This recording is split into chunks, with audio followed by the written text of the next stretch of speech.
Hi there, this is Kate Mackenzie and welcome to my show. Today I'm talking to the fantastic actor and Rosen bodywork therapist practitioner Annabelle Apsion. You may know her from many films and TV shows including Shameless and Call the Midwife, but did you know that she set up the UK version of Rosen bodywork therapy?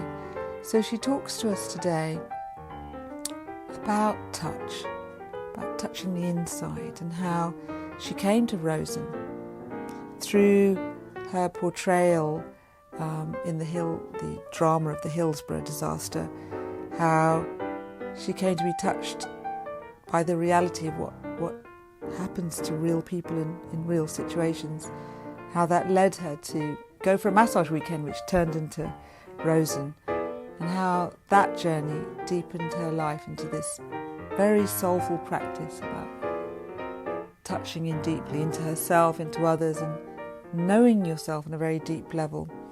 So it's a great privilege to chat to Annabelle, and I hope you really enjoy this show.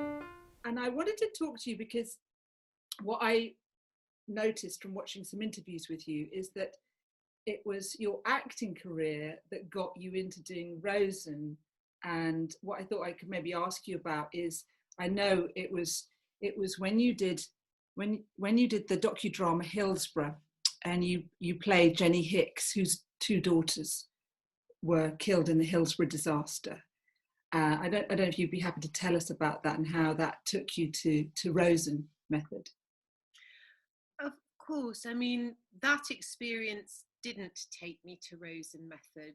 I had always been interested in massage, basically, but I happened to find Rosen after I had been in that documentary, and I was profoundly moved by the experience of meeting Jenny and Trevor and all the other people who had lost people that they loved there, hearing about what had happened, what should have happened, what didn't happen. And I think, as I've said before, the experience of imagining myself to be in that situation was different than a fictional character. So before, when I had played people, and I had played people like, Anna Karenina, she's a fictitious character. And actors inhabit the world of the characters that they play, so that even though they know it's not true, that part of them believes it is true. Yeah. And it's that part that enables you to kind of blank out the crew when you're shooting a movie or a TV. You're acting with your fellow actor and you're having the emotions and doing the dialogue, but you can often see the crew moving around or doing things for the lighting or things like that. So you have to kind of blot that out and lose yourself in the pretend. And what was different for me about the experience of doing the documentary with everybody else about the Hillsborough football disaster was that I was imagining myself in a very real situation that was still very raw, of course, because of everything that had and hadn't happened around it. And so it was different. It affected me differently. It affected me very, very deeply. And so after, when I was, sometime later, I happened to go to the Rosen weekend thinking it was massage. My reason for going was that actors, and I don't know if you had this at the colleges that you went to, but often part of the course, and this is a really great thing for anyone who's thinking, oh, what course shall I do? Maybe do drama, because the courses I did, part of that was we would do massage on one another, because, it's this thing about you want to be relaxed. And you and I, just now, we did a fun vocal warm-up before we started this, and we were mucking around, and that's just the kind of thing that you do at drama schools or performance arts or things like this. So touch was something that I felt very comfortable with, very safe with, within those parameters. And I loved having massages. Whenever I'd travel around the world, I'd always get a massage in the different countries, which was really interesting, you know, in Japan, China, India, all different cultures and different styles of bodywork. And I thought, oh, you know what, I'm free this weekend. It would be fun to learn a bit of massage, because I thought, oh, I'd quite like to be good at it myself. But what was different about the Rosen and was that it's not just touching your body, it's touching kind of deeper than just your muscles. It's touching the part of you that is kind of often protected by our muscles. People talk about muscular armoring. So an example of that is when people have had to be very defended, you know, and you can see in their like this, they're tense, they're kind of armored up, you know, you're not going to get in here easily. And we all have that, whether it's easily visible or not, we've all got it. It's part of how we get through difficult things.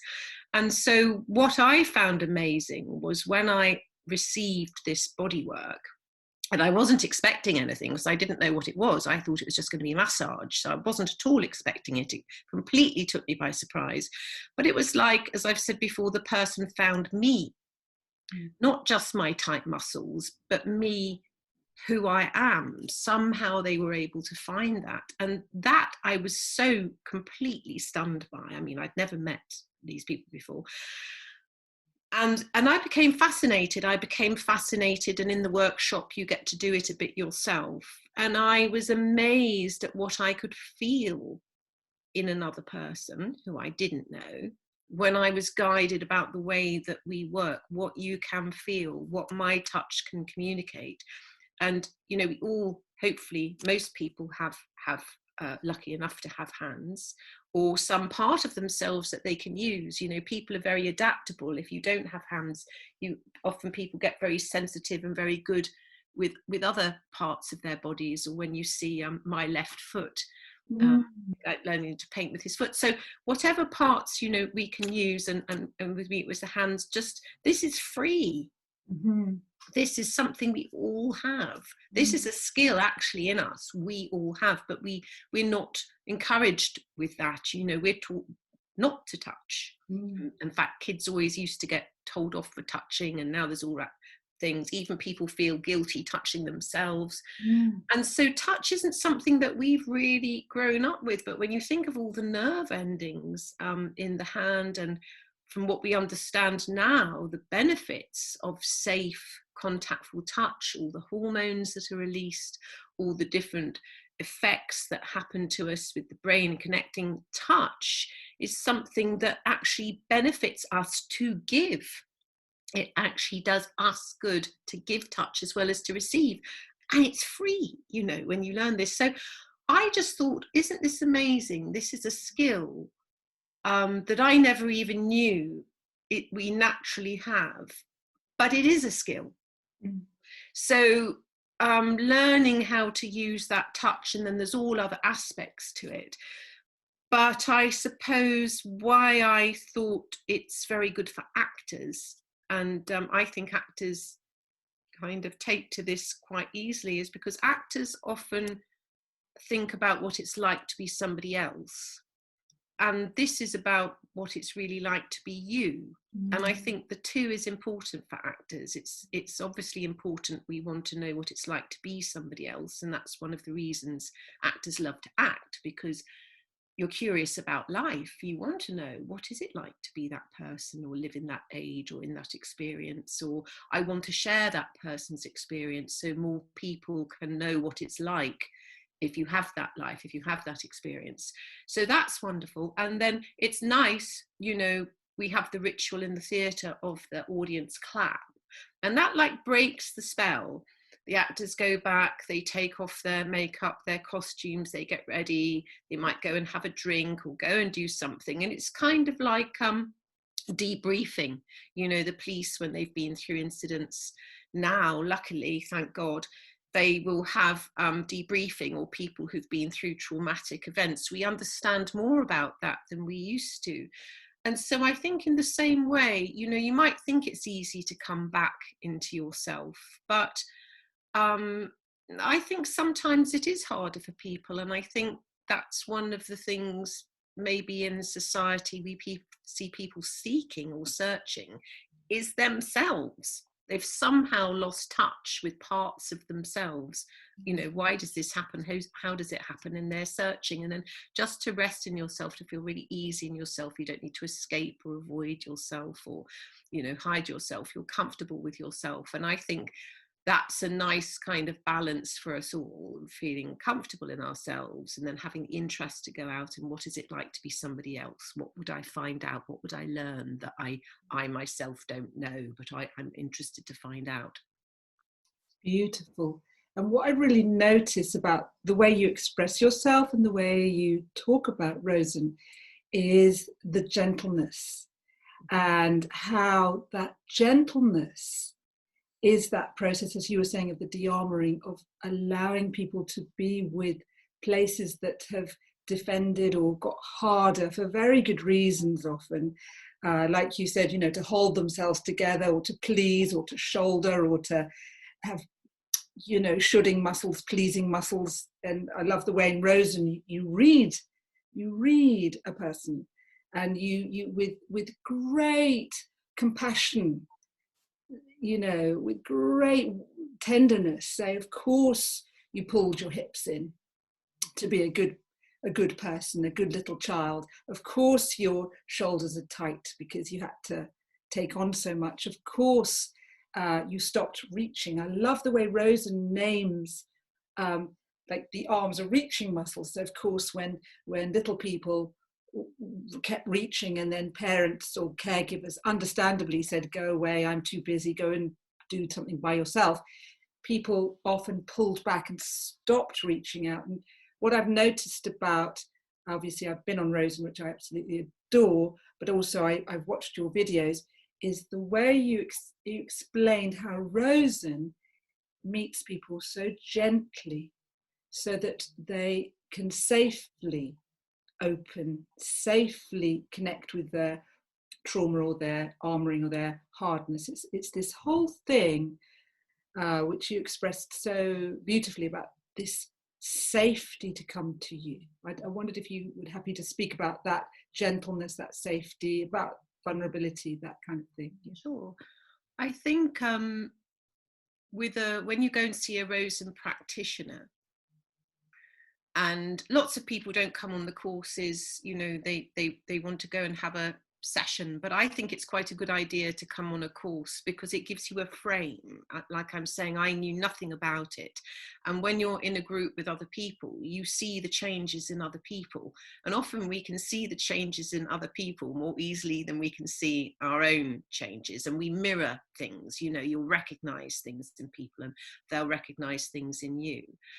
But basically, a lot of tension, as I was saying, has arisen because we have had to protect our soft sides, if you like, from the tough external world. And this isn't to say that challenges or difficulties are bad, because we learn, we grow. It's a bit like muscle. You know, when you're developing muscle, you know, you're using your muscles, you're exercising your muscles, and your muscles grow stronger. But we don't want our muscles to be tense and rigid all the time. Right. So we want to have both. We want to have our strength, our resilience, but we also want our softness and our relaxation. Wow. And again, some people find it very difficult to truly relax, this deep restorative relaxation where we're relaxing physically, emotionally. You know, we feel really safe. We can kind of switch off. And what happens in a Rosen session is that the touch isn't demanding, nor is it taking anything away. So I absolutely love massage of all types. I don't think I've ever had a massage of a style that I haven't enjoyed and I love. And I'll go for different things, but often I go because I've got tight muscles and I want to relax. I really want to relax. So the masseur is, if you like, they're soothing away my tension. Whereas in Rosen, we're more interested in meeting and meeting that tension, kind of coming it up to it so that I can feel it. because often we can't really feel what we're doing in our body. And then instead of somebody kind of pushing it, they just kind of meet it with the same amount of pressure that we're using on ourselves in order to have that tight muscle. And different people respond differently. So some people will find this light, very gentle touch irritating. To them, that might not feel safe. They might feel more safe with quite a strong touch. So they really can feel the strength of the person, and they want to feel that they can go into their muscles, and they want to feel that the other person can take them on, if you like. So everybody has different things that allow them to relax. And generally we feel relaxed when, as you say, the part of us that's monitoring everything, our kind of little scout that's on the lookout for potential danger. It's so lovely when, okay, scout, we're completely fine, you can take an hour's break, you know, you can go and lie down yourself. And so when we really feel that, we relax in a different way. So some people, there's all kinds of reasons why people find it difficult to relax, but really, very simply, they used to say with Rosen, it's relaxation coupled with awareness.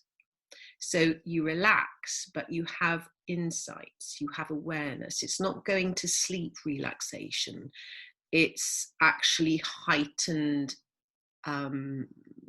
consciousness. It's heightened sensation and presence to what we're actually feeling, whether that's physical, emotional, something else. And it's this lovely, you need both, you want both. And so sessions tend to have stages where people might be more alert, then they will relax, then they might feel something, then physically, emotionally. And it's so you kind of go, it's different every time.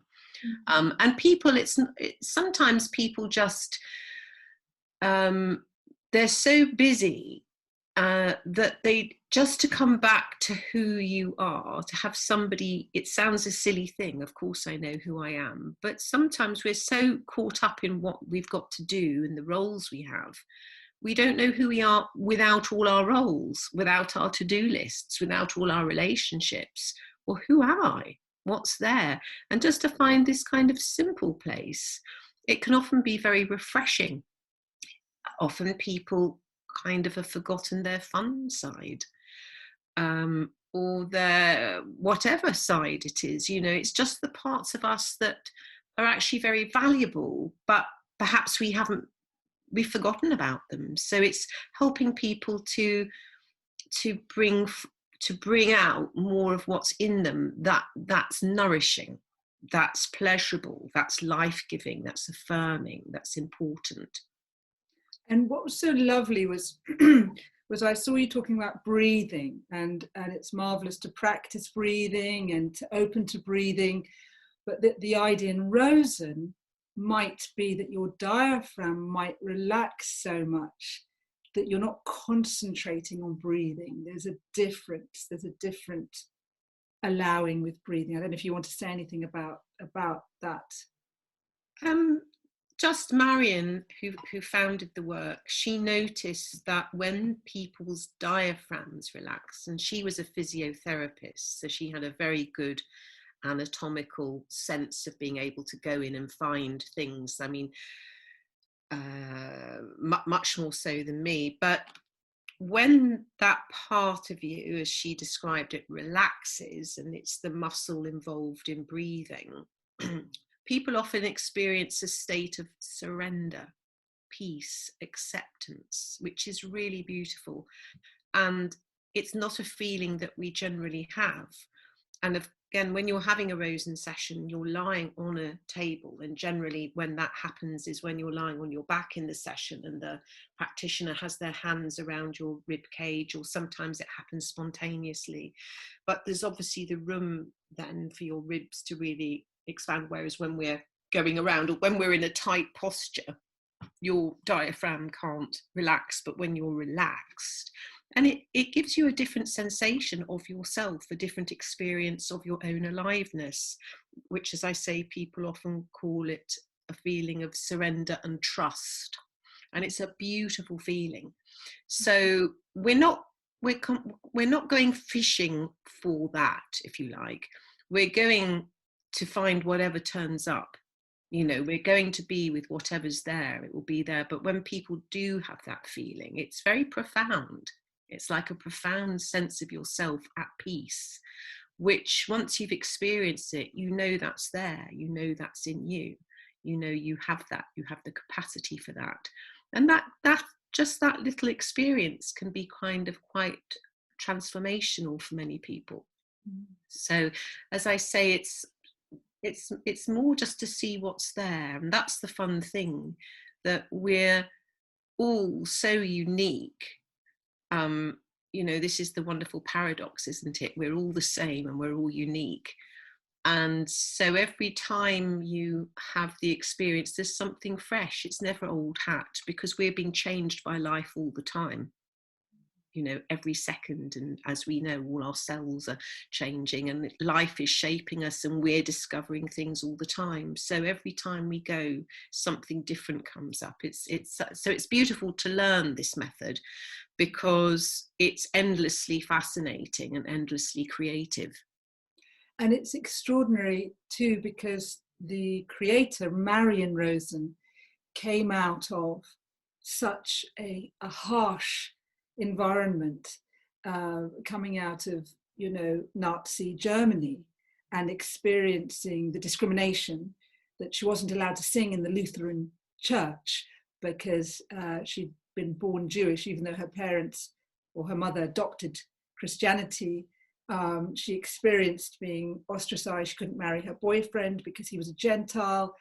There were lots of ways she started to be made different, and her siblings all had to go to different countries, and she ended up going to Sweden, where she developed this work. So out of that kind of torturous beginning of being so othered, and alongside, you know, other people who were murdered, she created this method which was so welcoming and not trying to change anything, but noticing and being with. It's so interesting that she came out of such a difficult place, and that sensitivity that she had created this kind of sensitivity to bring to the world. And I think Marion always says that she had to learn to be invisible when she was still in Germany, when Hitler was in power. And she was quite a tall, athletic young woman. And haven't we all known that when we want to be invisible and we make ourselves invisible? We're walking around, but we're invisible for all intents and purposes. So I think she had so many experiences in her life that she drew on in her work.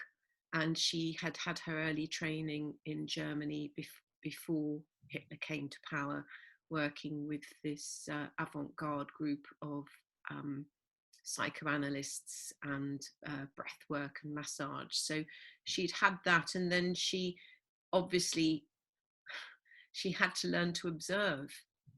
And when you're in danger, you get very good at observing human nature. And also when she was in transit, basically in Sweden, you know, she was a refugee, you know, she was waiting to get to America. So again, she was observing, she was learning all the time. And then when she got to America, I'm sure, as with all of us, you know, sometimes, you know, if we can use our life experiences in a way that benefits others, they become our treasure rather than the stone around our neck. So I think she used what she'd observed and what she'd experienced and what she was curious about. Would you mind if we have a quick pause? Perfect. Sorry, my dog is barking. So Annabelle, we were talking about how Marion Rosen, who developed Rosen bodywork therapy, how having had to learn how to be invisible in Nazi Germany, having had to be a refugee and observe and notice, having had been around breath workers and analytic therapists, having been in so many different experiences, this in the end, she turned that into gold, and she turned that into part of her body of work. And it's so interesting because obviously she was so ahead of her time, because we're in this time really where people are looking at trauma not by pushing and shoving people, but by allowing and noticing and giving that sense of kindness and safety.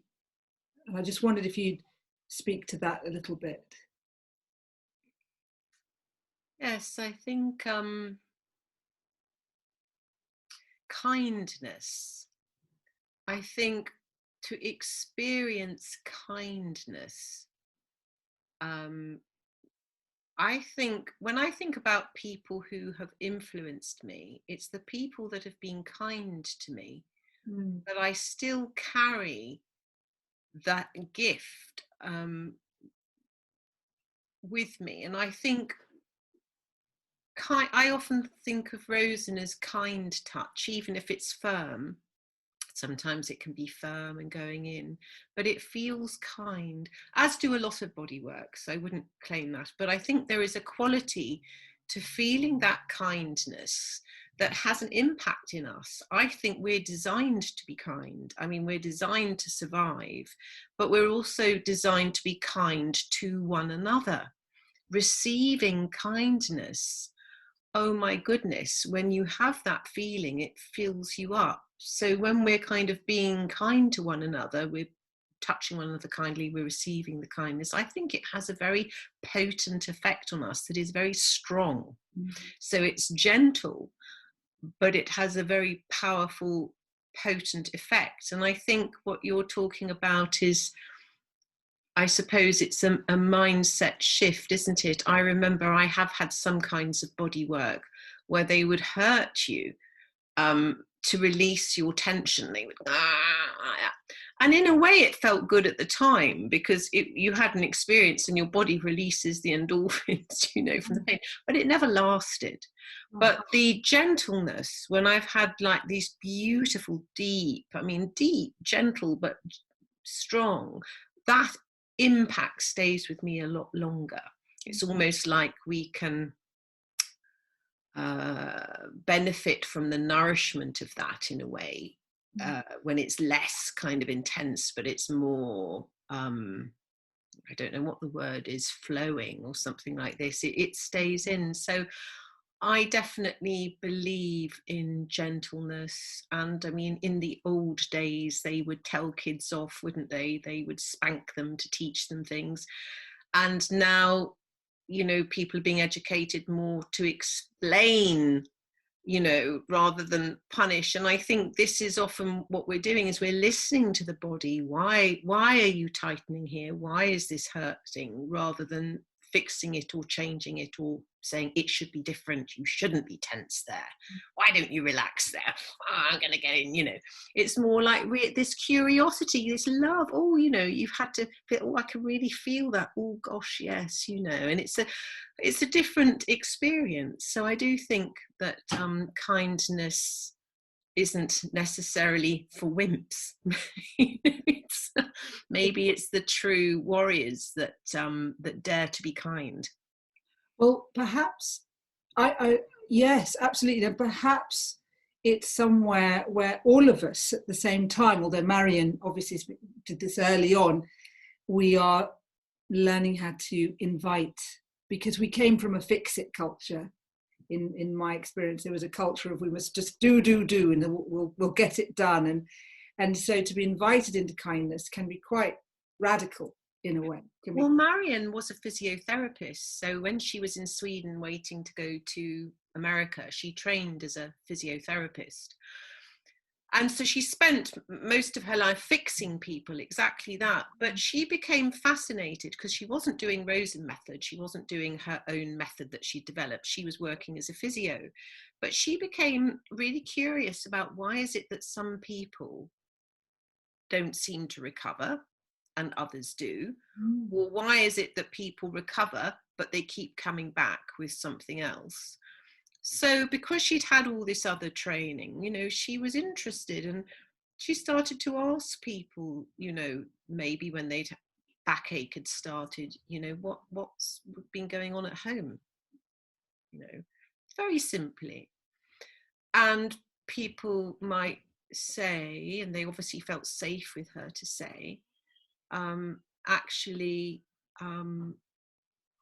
my mother's terribly ill, or whatever it might be. And she could feel a change in their body. She would be working on their back that correlated with what they were talking about and where their pain was. So she learned that way, and obviously she developed it, that often there was an emotional cause, if you like, for a real physical pain. And when she was talking to people and asking them things and responding to what she felt with her touch, and she had, was very good with her hands, very sensitive. It was like a dialogue that was going on. So there'd be her hands kind of talking with the person's body. There would be her talking to the person. And then there would also be what she observed, but she didn't say, but she communicated through the quality of her touch. Mm. So sometimes there's a quality of touch that is like it's another form of language that is talking to the person. So, and then she got interested because her patients, and they were called patients because they came for physiotherapy as opposed to clients coming for psychotherapy. But what happened was people started to get not just better from their physical injuries or pain or unexplained aches or pains, but they started to get happier. Their lives started to change. And that was really where people started thinking, well, what are you doing? And they asked her, what are you doing? And she said, oh, I'm just tinkering, or whatever she said. And then somebody asked if Marion could train her, and became like an apprentice, and then more people wanted to be trained, and doctors started to send people to Marion that they couldn't work out, where there was no reason why somebody was having something, and so that was really how it started. And then she got more interested in not kind of fixing people, but she was seeing people transform. People were changing. People were changing their careers, or their marriages were getting better, or their relationships, or she started to get fascinated herself. And then as people asked to learn what it was that she was teaching, obviously she would have to describe it, and it became a method, and it was called Rosen method by her students because it had to be called something, and they said, well, let's call it that. So I think she was just really interested in people's potential, about what more we have inside us. And that was really, she was fascinated by that. She kept working until she had a stroke, I think, when she was 98, but she was literally working the day before teaching. So she was an incredible woman. And I wondered, Annabelle, because obviously you're a performer, and I watched you in Father Brown, which was an amazing, wonderful, divine performance, like a grand dame of English acting. It was just gorgeous, and I'd love to see you in more roles like that. And watching Shameless, so sexy, and even seeing you on the Matthew Wright show, and you did a boob dance, which was just so hilarious and funny and sexy, and just so many performances and so many things you've done. I've just wondered, how's that? Of course, you're in Call the Midwife, which is endlessly important and popular, and I know from seeing you interviewed that it's helped people who've had babies in lifts, or it's helped, I know lots of people who watch it regularly, and it's met so many people in so many ways. And so I'm wondering, has your Rosen, through touching you, holding you touching other people, has that moved and changed your creativity as a performer, as an actor? Have they cross-fertilized? I don't know. Yeah. I don't know. Maybe when I can look back at my life, yeah. But I think because I'm in it, I can't tell what's influenced what. No. So in a way, it's all a flow. Mm. In a way, it's all a flow. So there's kind of like, you've carried on being a performer, but you've also developed a school of Rosen in Britain yourself. So it's kind of all emerged. Is that what you're saying? I think it's all part of a continuum, isn't it? It's like I said, acting is about being somebody else, and Rosen method is about helping people liberate who they are. And it's ironic to be in Call the Midwife, which is about, you know, bringing new life into the world. And Marion often described Rosen work as being like being midwives to people kind of coming out, if you like. You know, this often people feel new. They you know, they get in touch, you know, with aspects of themselves that they haven't been in touch with. So they used to say it's like being a midwife. So I feel that what can I say? I've just always been interested in what makes humans, you know, human. How do we relate to one another? And there are different parts to that. There's Rosen, which is one-to-one through the touch with a group, and then there's acting, which is exploring in a different way. So for me, it's part of a continuum, I suppose. And that's so nice, because in a way, if I'm with you, obviously correct me if I'm not, but there's an inner and an outer. There's a kind of reaching out midwifery, you know, through television or acting. There's a kind of reaching out to bigger audiences who might never go to a Rosen workshop. And then there's the inner, which is the Rosen workshop, but you're meeting different midwifing or midwifery in different ways. If I'm with you about that, there's a kind of... I mean, to be honest, I don't really think about it so much. I think we've all got a lot in us, you know, and again, in the olden days, people would grow up and you just do one profession, whereas now people have what they call portfolios. Yeah. And you look at a lot of actors and they're doing producing, directing, writing, they're doing all kinds of things. And I would also like to have done all those things as well, but my time's been taken up. I got fascinated by Rosen. And I think also because when you do TV or film, you know, you can do a scene, but I'm not in control of it. I just do my part, which is I act it to the best of my ability. There's lots of other people doing their roles and their skills, and the director, and then it's edited. I could be edited out. It could be spliced together in such a way that it gives a different impression of the scene than the one that I had thought that was going to be like that. And then I probably don't get to see it for a year.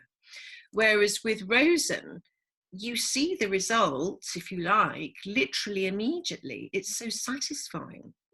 It's so satisfying. It's a real human being. We're real. There's nothing more exciting than people's real lives. And often some people have a very low opinion of themselves. They think that they're leading a boring life, or they're not happy with their lives or with themselves. But they don't know how wonderful they are. So basically, every person has so much in them, but often they're not aware of it. And we are privileged. Any therapist or any person working one-to-one with somebody like this, it always feels like a privilege. It feels like an honor.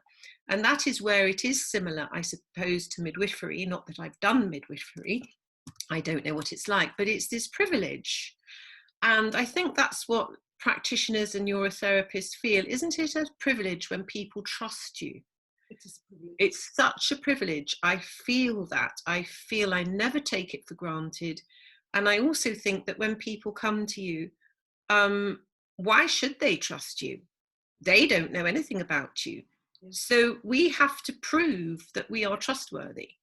And some people are ready to trust, you know, fairly quickly. They get a sense and they trust. And other people, they need a long time. Fair enough. You know, I think that's really important. And again, when somebody does trust you, or you feel that, it's an honor, it's a privilege.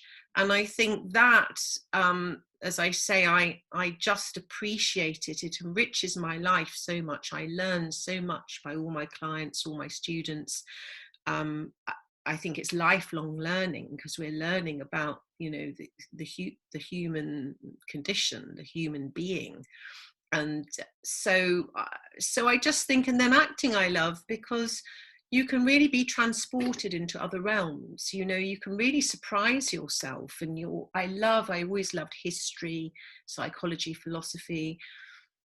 Being in a TV show is a bit like being in a circus, in that you bond, and I mean, you're in caravans with your makeup, but there's an intensity to it. And again, there has to be that trust. People are trusting one another. So again, I think I really enjoy this collaboration. I like being part of a team. I like that feeling that we're creating something together. And when you're with a client, you're actually creating something together.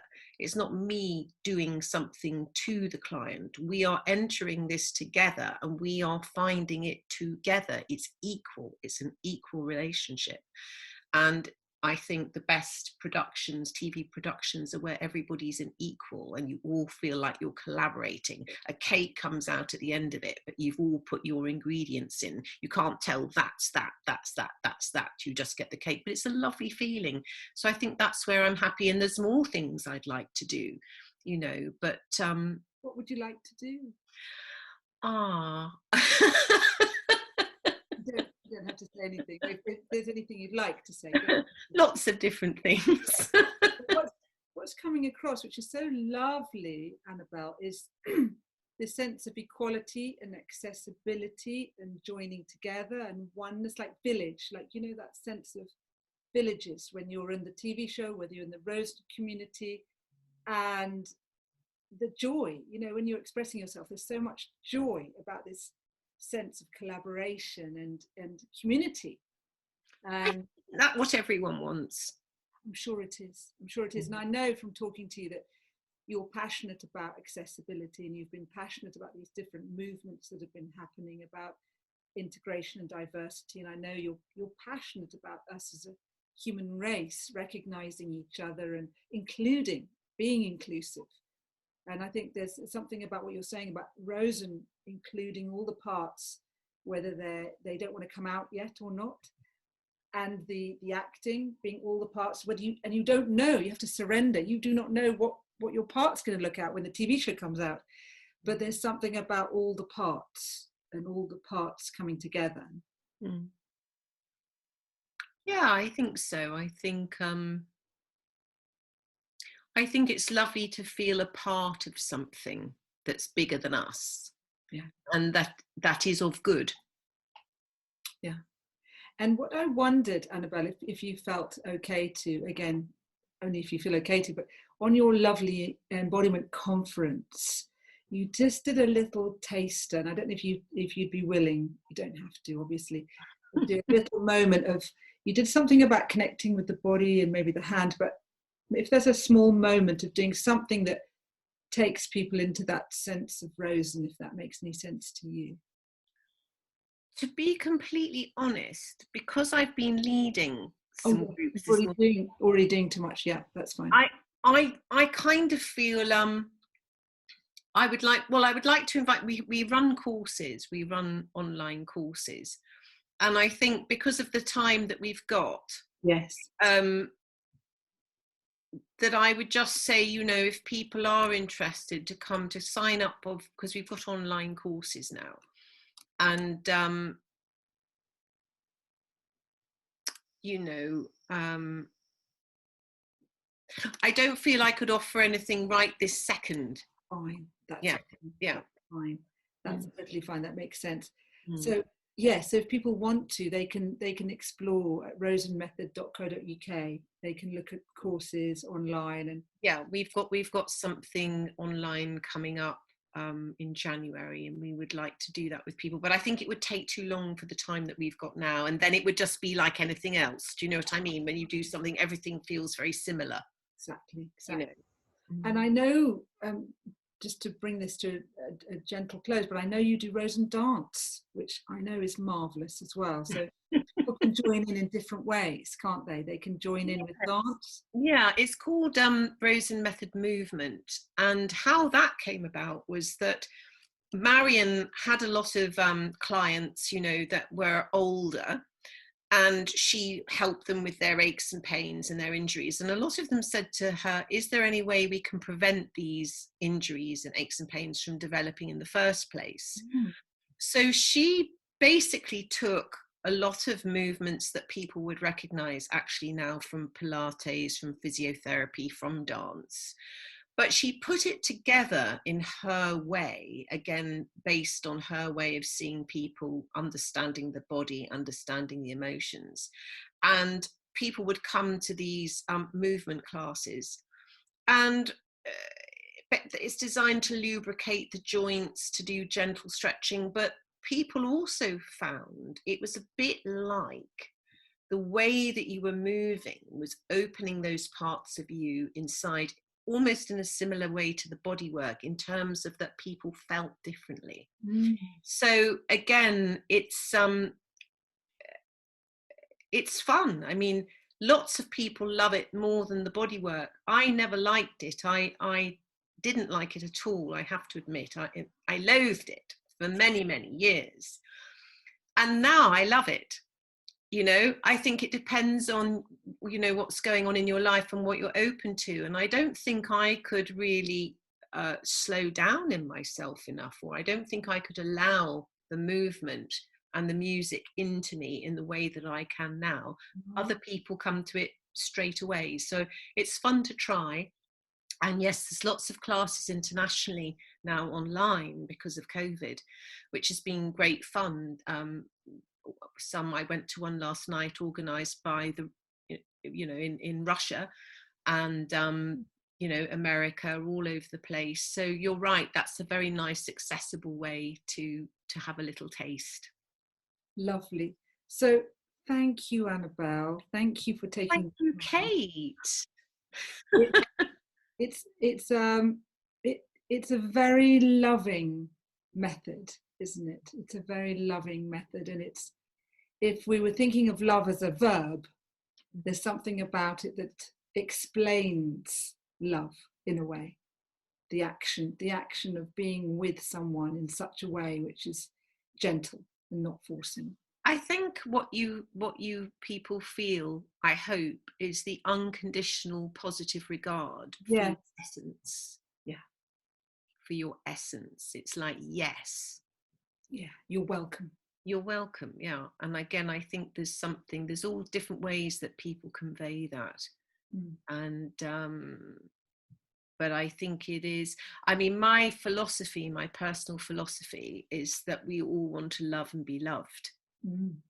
But that gets very fucked up by life and by circumstances. But when things boil down right to the very essence, with nearly everybody, I think that comes down this desire to love and be loved, to have your love received, and to feel that you are loved. And I think that's simple. You know, when you have that, so much else seems to sort itself out. It's so true. It is so true. And I think something I'm really understanding now is that we love with the ways we've learnt or know how to love. So different people's love languages may come out so differently that another person may not experience it as love. But the more we understand diversity, if you like, or intersectionality, or we understand that things are not binary, I'm feeling like so many of us, we are loving. It's just understanding our different ways and our differences, and that's what's so beautiful about you talking about.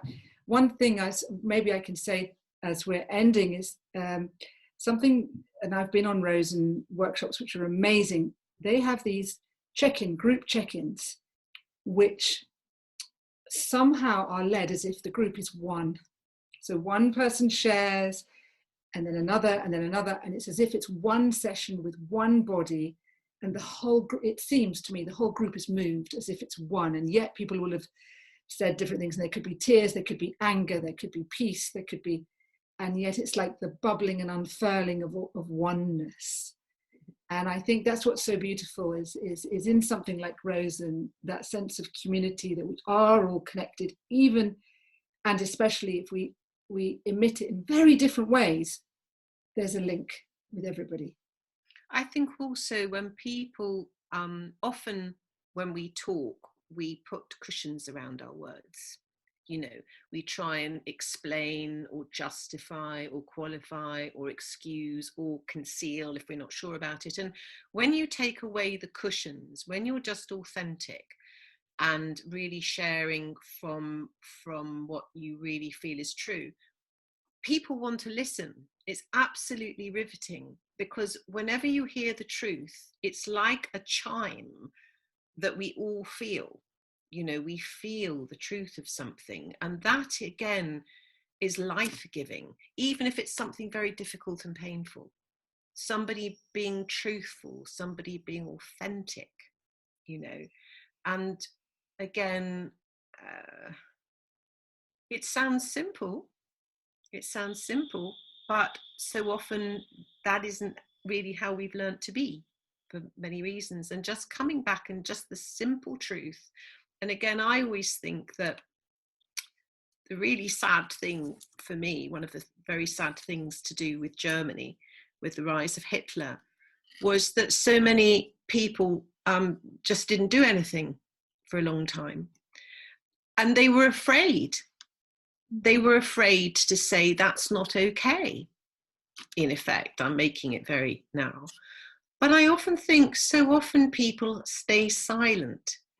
And I think to say what you see, to say what you feel, to say what you think is so important, you know. And often people don't admit things to themselves, you know, they're scared. So again, I just think this practice of just being truthful, you know, and I'm not talking about saying to somebody, I don't like you. I'm not talking about, you know, that. I'm talking about owning your own shit, owning your feelings, owning your passion, owning your love, owning what you want to do, owning what you're scared of, owning what you're ashamed of, owning what you regret. Just you know, being honest, being authentic with ourselves. And I think if people that can do that, and we know people like that, it's so refreshing. You want to be with those people. That's the new paradigm, isn't it, of living in the heart, where people can, like you said, it's not easy, it's simple, but it's not easy. But with kindness and support, perhaps more of us can dare be authentic, speak our truth, and stand up for others. Stand up for others. My mother said when they were in London, for example, streets with communities, you know, if somebody bullied someone over the garden wall, they'd say, "Oi, oi, don't do that." Mm-hmm. And she said, you know, that's what we've sometimes lacked, is the people saying, "We don't like that. Come on, be nice to each other." And so, yeah, perhaps that's it, where we can be. We notice who's missing. We notice who's not being seen, who's not having a chance, who's not being allowed, and how can we access them? How can we allow them to have that chance too, so we can all be together? Beautifully put. Thank you so much, Annabelle. So wonderful. Thank you, Kate. Really gorgeous to talk to you. So bless your heart. And you. Thank you. Lots of love. Thank you. Bye.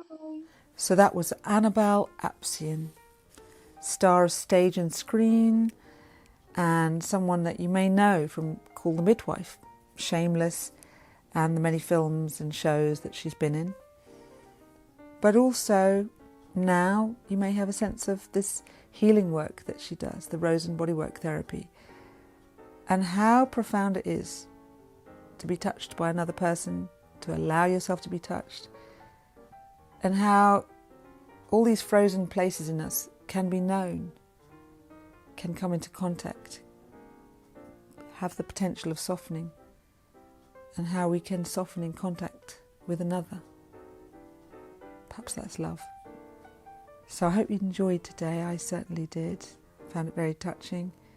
And I think I'm really in tune with how much touch is really important. So thanks very much. Hope you tune in for another show.